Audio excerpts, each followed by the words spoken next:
Nima uchun bu kaltak yerkan,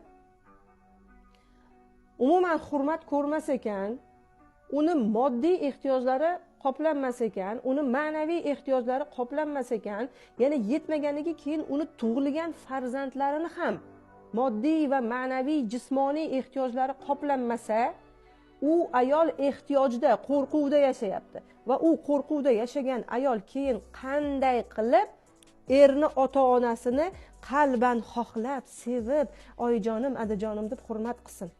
Chunki u oyijon va adajon bunga zulm berayotgan erkakni o'stirgan, tarbiyalagan. Tushunyapsizmi? Ya'ni bu logikaga ham sig'maydigan narsa.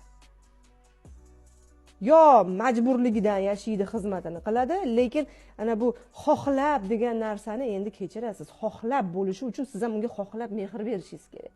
Qarz ikki qo'ldan chiqadi. Tushunyapsizmi? Bu qaytar dunyo bu. Siz bu yerdan o'ylay deb turgan joyingizda nariyodan voy, asalim degan gapni qanaqa qilib eshitmoqchisiz? Men hayronman.